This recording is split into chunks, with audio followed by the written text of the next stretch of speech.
Hello there guys, Elita Legionarii here, and today I am going to be bringing you a sort of specialist 2v2 game for Medieval 2 Total War. This was a battle that myself and the SwedishLandsknekt did quite a while ago now, I guess. I had been meaning to get it out quite some time ago, but just, lots of Total War games being played and uploaded at the moment. And it's just sort of slipped behind, not intentional, but it does happen. But seeing as I'm focusing on Rome Total War and Medieval 2, I'm going to get these videos out now. So there's ones that have been sitting around for a while, but they were still great games, and I still remember how they went, so I can get them out. So that's what I'll be doing. So anyway, now I said this was specialist, and what I mean by this is this was one of these. This is sort of a rule set that me and Swedes have used on a few occasions. It's called the peasant militia setup. Basically what that means is you can only use units in your armies that compose of the words peasant or militia in their name, basically. Just to make some light, it's like kind of like a big scrap between low quality units and stuff, or potentially low quality units, because some of them are actually quite good. So I chose Spain, and he chose Scotland, and our opponents are SkinlessKitty, he chose Egypt, and his ally is Joshwhut, or that's Timeless, who's featured on here a few times in Facebook Score. Now this is on the township map, and this is what I'm also going to say about the township map is, see how me and Swedes have actually deployed together, whereas these two have chosen to fight on each side of the town, which is generally what people do on this map. I highly recommend against doing that, because because me and Swedes are together, it's going to allow us to single out one person at a time, which is what we're going to do. Anyway, my army consists of, I've got 4 units of crossbow militia, then I've got 3 or 4 pipe militia, then I've got 5 units of swordsman militia. This is a very, very useful militia unit because it's quite capable in melee. It can go toe-to-toe with quite a lot of heavy knights even it won't beat them, but it will hold on to them against them, so it's a very good unit. Let's just unpause that. Then I have 5 units of merchant militia cavalry. It's quite a capable unit when upgraded like it is, and I believe that's my army. Swedes got town militia in the back here, and he's got Scots pipe militia and heavy pipe militia in his centre, and then he's got peasant archers, and I believe his cav is the same as mine. The Egyptian player, he's got halberd militia, Saracen militia, archer militia. That's about it. I wouldn't recommend Egypt for this kind of setup because it doesn't have access to that good militia level units, and it's brought like no cavalry, which is very, very foolish in my opinion, because it's so important to Medieval 2. And of course, Timeless he's got mailed knights. I think he accidentally stuffed out there, but we didn't bother correcting him about it. We thought it'd be fun to challenge ourselves with mailed knights. Plus, mailed knights are not a unit you see used that often, so we weren't too bothered. But then he's got the rest, basically the same kind of army as me. I think he's got more swords and militia than I, because I had pikes, and he's got crossbow militia. So his army is very much the same as mine, except for the cav. Seeing as Spain and Portugal have pretty much exactly the same unit roster. So what we do is we're rushing up through the woods here, and we're going to focus on Egypt because Egypt is the easier target than Portugal, and this means that Timeless has to rush over to try and assist him. He has his cav over here, but that's the key thing. A lot of people, because of the town, they think the town will work as an anchor to their flank, or they'll keep people from reaching them. I mean, usually it can do, but if I recommend teaming up on one side and then going around and doing a knockout blow on one player, because it usually works pretty well. So we're preparing our cav out here. I think Imperator, getting over his mate, Timeless, was pretty confident he'd be able to defeat our cavalry. But you should not underestimate the strength of these merchant cavalry. Their only weakness is their lower morale. But I'm able to catch him here in the side.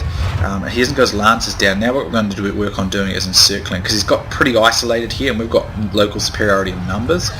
And we're going to encircle him before he can get his lances down. And these guys are pretty good in a melee fight. As you can see, Swedes have still got 2 left for further encirclements in support of my 2. So we're going to sort of just overwhelm them with numbers here. And it's actually a pretty decent CAD. The only thing you really need to worry about is morale. Other than that, it is actually quite capable. So it's pretty cheap. It's not a bad unit here. Some of these Halberd militia come in. And they're pretty decent as a stalling unit, but they're not great. And we decided to charge this unit now that he's isolated away from his support. And these guys have not got massive charge because they don't have a lance, but they'll still do plenty of damage because it's just the weight of their horses hitting. So lance, it still does work quite a bit of damage. Because you can see over here, Swedes has pretty much destroyed, myself and Swedes pretty much destroyed this unit here. So I mean, let's just see how much I can do against this unit. And it's not braced on the front, so let's see on that charge. Let's see. Yeah, no, look at that, it still took it all the way down by more than half its numbers, so you'll still do plenty of damage. It gets heavier, like knights and stuff, you're going to have a harder time, obviously. Over here, I send my cav forward to catch out his guys, but he pulls them away just in time, so I'm going to disengage. But we see him coming here, and we turn around, and he's under missile fire, and we manage to catch him out here, and he's isolated between our cavalry units there, and it's going to break, so we get rid of those male knights pretty good. So I decided to go out onto the flank here, and I'm going to get some of these militia crossbow units here out with my guys. And we're still causing lots of disruption out here, just kind of ripping into the flanks of the Egyptian player, and we're kind of swinging around. We're going to start bringing up our units here. We've been firing missiles all this time. This kind of forced Timeless to attack, but he's got no cavalry support left now, so we're going to keep ripping into his flanks there. So to take a good 20 men out of that means just that quick charge my merchant guys. Probably we will be disengaging from this fight because it's going to get Cav stuck. What it serves to do is it kind of serves to fix them there, so we can get a good counter charge and get a nice few back charge there and get a nice route going there. Same thing over here. Now me and Swedes are sending some of our Cav this way. Swedes is just going to shoot him up a bit. I'm going to bring in my pikemen to screen him there because I'm not going to need him. And I've got my guys hammer and anviling away at his swords and militia while my men fight him off. And he's going to get pretty creamed without any cavalry support there. Swedes is doing much the same, and we're encircling what's left here. This unit finally does rout for me, but it's probably just because it's been going for so long. As you can see, these swords and militia are getting encircled and destroyed over here. The Egyptian player, he's not doing enough to support his ally at this point anyway. His lack of cavalry was really crippling to their team anyway. It gave us cavalry supremacy far too quickly. And we were able to quickly destroy most of Timeless's army pretty much straight away, and now we're just going to gang up on the Egyptian player. So I'm going to bring my pikes in here, and his spearmen will not be able to breach this level, this many pikes at all. So it's my pikes are there for. However, pikes get that annoying habit of putting away their pikes and bringing out swords in Medieval 2, which does suck, especially when you're using an attacking role, which is what I was doing here. But I'm still pretty confident I can take on this Saracen militia anyway, and just pin him up and use cavalry to get hammer and anvils here. The Egyptian player did do kind of a clever thing here. He went to Skiltron, and that allows him to kind of stop all hammer and anvils, and because pikes don't kill many units very fast in Medieval 2, it's kind of quite effective. And because the Swedes' army is almost entirely made of pikes in terms of infantry, the Skiltron will mean that his pikes will kill them eventually, but they'll survive for ages, and any hammer and anvils are always at risk of getting met from the front. But we're steadily starting to wear into them pretty quickly here, and as you can see, my infantry's now encircling them, and once my infantry, Skiltron or not, gets into the flank of them, they will destroy them pretty quickly.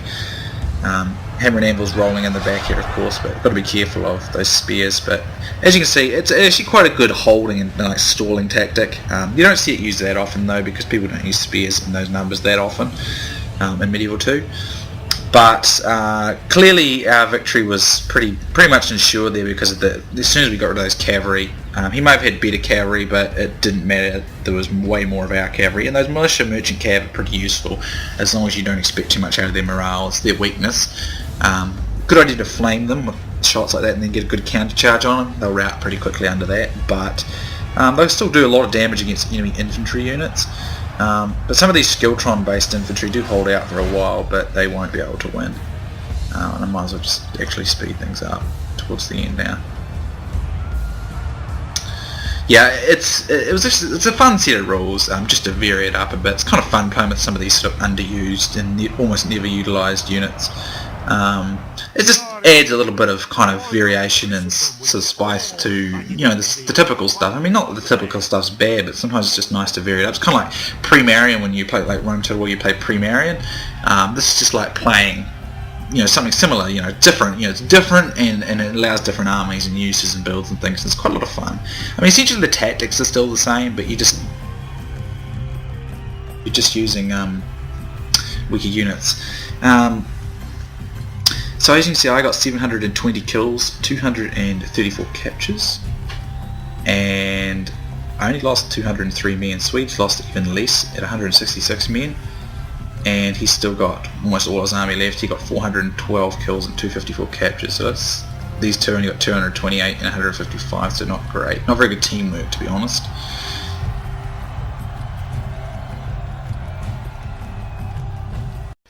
So anyway, let's have a look at some of the statistics. My swords, they did like their role, supporting role, but they didn't do much killing because it was a war with the cav.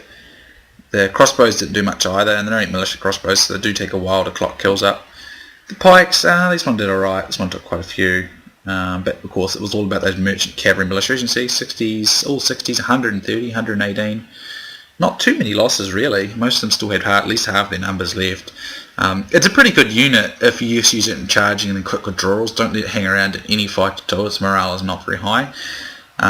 But you know, these swordsman militia are actually a really good swords unit and very good at supporting flanks in normal battles, and they can hold their own against heavy sword infantry too. So Spain is still quite good in this capacity as a kind of militia faction use, as is Portugal.